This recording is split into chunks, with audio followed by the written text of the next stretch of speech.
صباح الفل على حسب التوقيت اللي بتشوف فيه الفيديو ده. اهلا بيكم في اول فيديو هنا على القناه. طبعا انا شرحت في ريل قبل كده ان انا هبدا اعمل فيديوهات هنا على البيج، وهنزل فيديوهات عن الكوره وبرنامج لطيف خفيف كده اسمه دردشه كرويه. هنتكلم عن المحلي وهتكلم عن الاوروبي. المحلي هيشمل الدوري المصري طبعا، وساعات منتخب مصر اللي النهارده في فيديو مجهزه له صعد لكاس العالم ان شاء الله، جايز له فيديو عن التصفيات كامله، والدوري الاسباني والدوري الانجليزي اللي هم قطبين حاليا في اوروبا ككوره. هبدا النهارده في الدوري المصري كده حاجه خفيفه عن احصائيات الدوري المصري في اول 10 جولات. اول حاجه بقى هنبتديها ان شاء الله، ابدا اقول الترتيب كده حاجه خفيفه. المصري البورسعيدي لعب 10 ماتشات، نركز بس في موضوع الماتشات عشان فيه تفصيله معينه هذكرها. المصري البورسعيدي لعب 10 ماتشات معاه 18 نقطه، الزمالك نفس ال 10 ماتشات معاه 18 نقطه، الاهلي لعب 9 ماتشات عشان كان في جوله كان فيها باي معاه 18 نقطه، سيراميكا كليوباترا لعب 9 ماتشات عشان كان في جوله كان فيها باي معاه 17 نقطه، انبي لعب 10 ماتشات معاه 17 نقطة، وادي دجلة لعب 10 ماتشات معاه 16 نقطة، وبيراميدز لعب 7 ماتشات مع 14 نقطة. ليه بقى؟ الاهلي كان في جوله فيها باي وسيراميكا كان في جوله فيها باي، بيراميدز ليه 7 ماتشات. اقول لك ليه.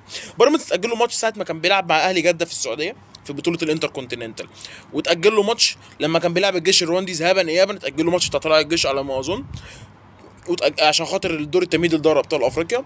فبيراميدز معاه 3 ماتشات اللي هو جوله كان فيها باي وماتشين متاجلين. طب بيراميدز لو رجع كسب ال3 ماتشات دول هيبقى عنده 23 نقطه على الجدول الحالي اللي احنا فيه ده، بيراميدز الاول.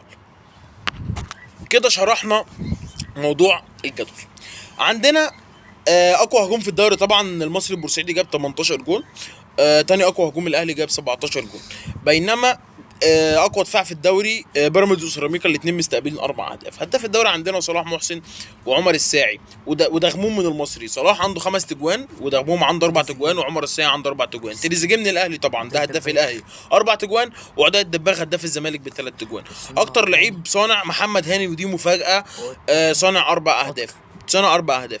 ده كده ابرز حاجه موجوده في الدوري المصري. في كام لعيب كده لفتوا نظري في الدوري المصري حاليا، الاهلي والزمالك. عندك من الاهلي طبعا ياسين مرعي هو اكتر واحد لفت نظري، مدافع متكامل، تعويض لمحمد عبد المنعم ويقدر يتطور كتير. وفي الزمالك احمد ربيع بتاع نص الملعب، هيخلق تنافسيه في مركز 6 مع دونجا، وهيشد دونجا لقدام وهيرجع دونجا لمستواه.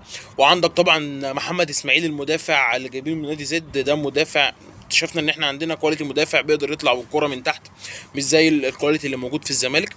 وطبعا الموهبه اللي لفتت الانظار في الجولات الاولى خوان الفينا، اللاعب البرازيلي المهاري.